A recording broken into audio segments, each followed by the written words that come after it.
Salut le monde, j'espère que vous allez bien. Je m'appelle Jérémy et je ne suis que moi. Mais aujourd'hui, j'aurais voulu vous raconter une histoire qui pourrait changer votre vie.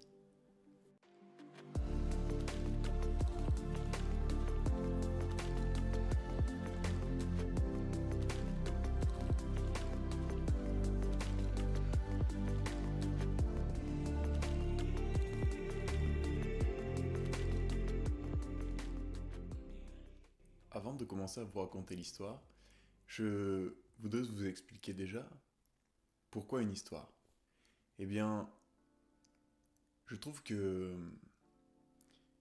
dans les histoires très simples, les contes pour enfants et ces petites histoires là qui nous enseignent des, euh, des petites leçons de sagesse au final, eh ben je les trouve particulièrement intéressantes parce que elles viennent pas forcément nourrir notre ego comme, comme peuvent le faire tout plein d'autres théories et d'autres enseignements au final, parce que c'est enfantin, c'est simple, et y a pas de complexité au final. Et notre ego, souvent, il a tendance à se dire que, bah, moi, pour apprendre, il me faut des choses complexes, il me faut des choses que peut-être pas tout le monde ne comprendrait, parce que, ben, je suis moi-même un être complexe, et puis bah, c'est pas quelque chose qui est accessible à un enfant de 5 ans qui va venir, moi, m'aider à grandir. Ça, c'est pas possible. Mais, je pense que c'est une vision à dépasser et que parfois les leçons les plus simples sont les plus fortes et les plus intéressantes à recevoir. Donc j'essaierai à chaque fois que je rencontre une histoire comme ça qui me fait changer ou un point de vue ou qui me conforte dans un point de vue de la vie, j'essaierai de vous la partager. Et aujourd'hui, je voudrais commencer par cette histoire, l'histoire du vieux monsieur et de son cheval blanc. Et c'est une histoire taoïste, et je trouve qu'elle est dans sa simplicité, qu'elle est particulièrement intéressante pour venir nous donner du recul sur les événements que l'on rencontre au cours de notre vie. Donc je vous en dis pas plus, et je vous raconte cette histoire.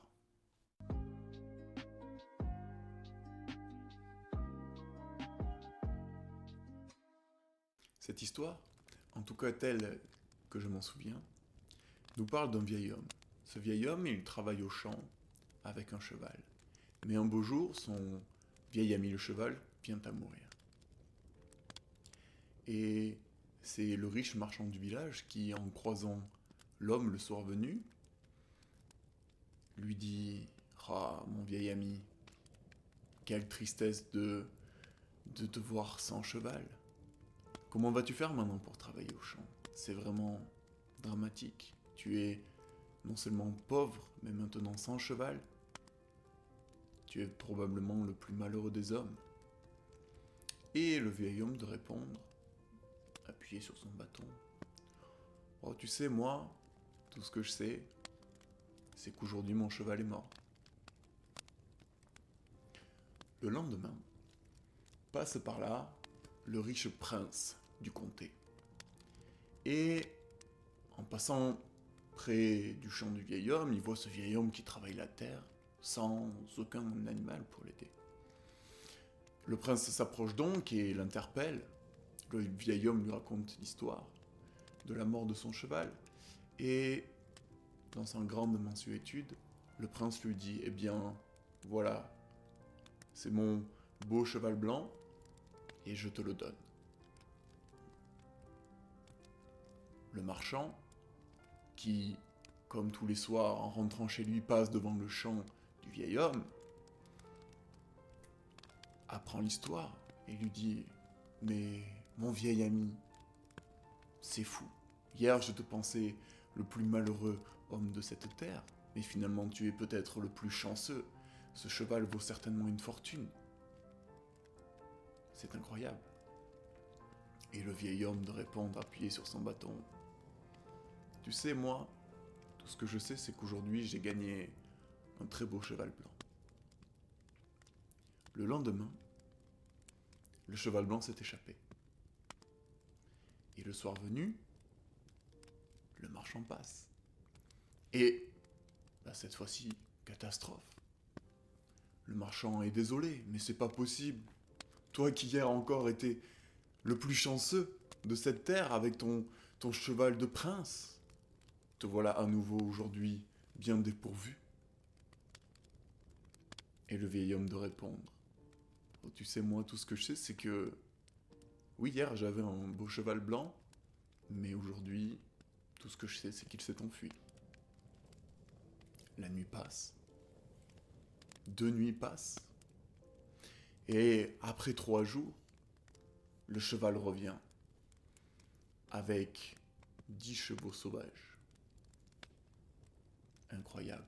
Le marchand qui passe le soir n'en croit pas ses yeux. Il interpelle le vieil homme, mais... Ton cheval de prince est donc revenu? C'est magnifique. En plus, il te ramène 10 chevaux. Tu es certainement l'homme le plus chanceux que je n'ai jamais vu. Et le vieil homme de répondre. Oh, tu sais, moi, tout ce que je sais, c'est qu'aujourd'hui, j'ai 11 très beaux chevaux. Malheureusement, le lendemain, en essayant de dresser un des chevaux, le fils du vieil homme se brise la jambe. Et c'est la mine déconfite que le marchand passe et dit « Mais c'est pas possible. À nouveau un malheur s'abat sur toi. Quelle tristesse. » Et le vieil homme, appuyé sur son bâton, que de répondre. Tout ce que je sais, c'est qu'aujourd'hui, en effet, mon fils s'est cassé la jambe. Une semaine passe, et le prince revient dans le village. Une guerre a été déclarée, et il vient recruter tous les jeunes hommes du village pour les amener mener bataille. Et évidemment, il restera au village un seul de ces jeunes hommes, le fils du vieil homme, puisque avec sa jambe cassée, il ne peut pas aller combattre. Et le marchand doit rentrer le soir, de voir le vieil homme, le marchand lui-même désespéré et profondément bouleversé puisque son fils est parti à la guerre.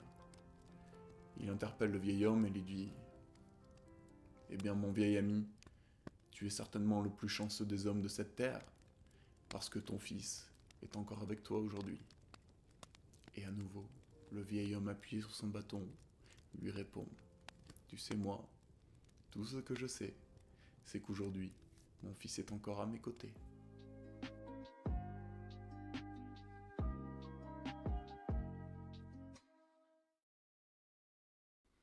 Bon, elle n'est pas trop mignonne cette histoire.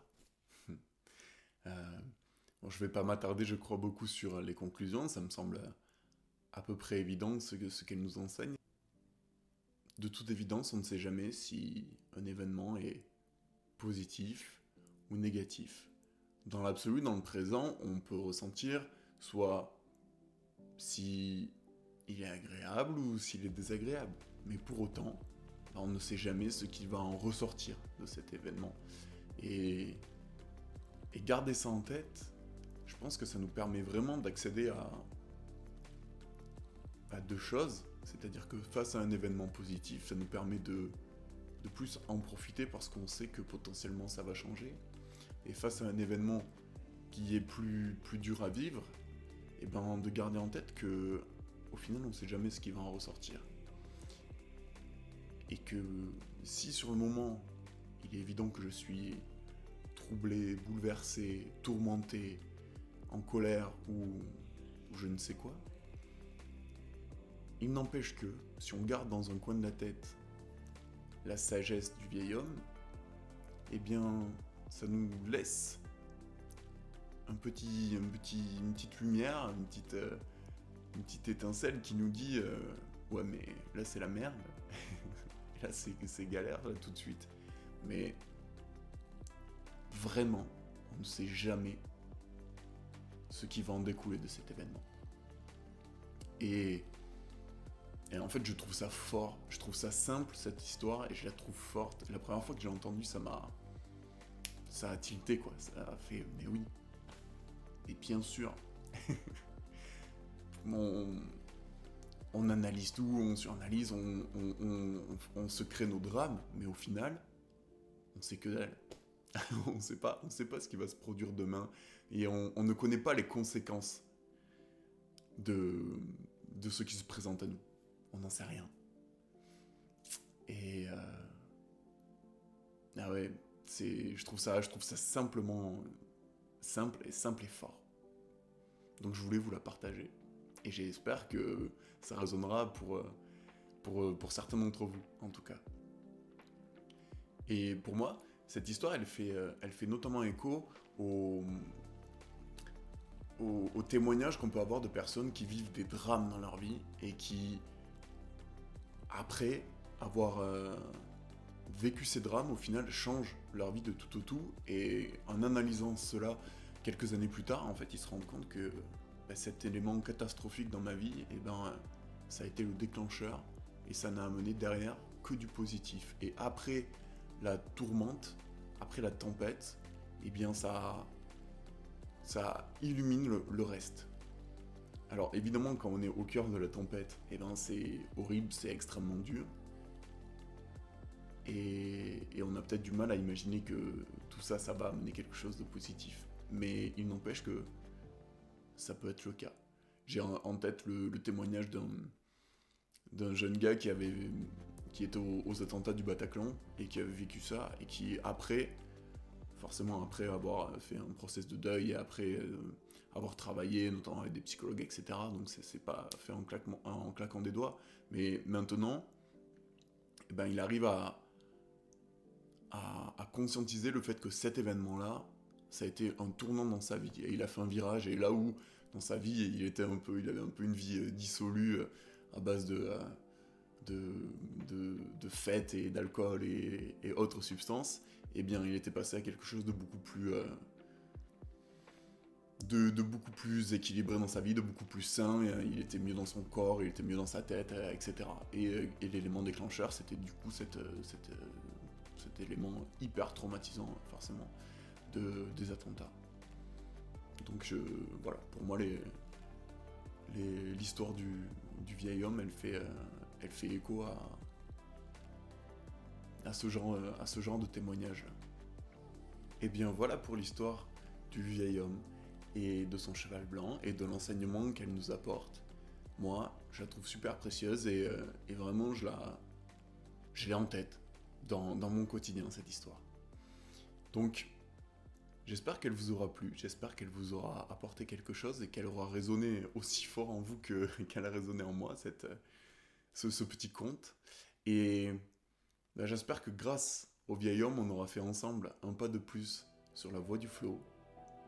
C'était Jérémy, pour vous servir. Ciao.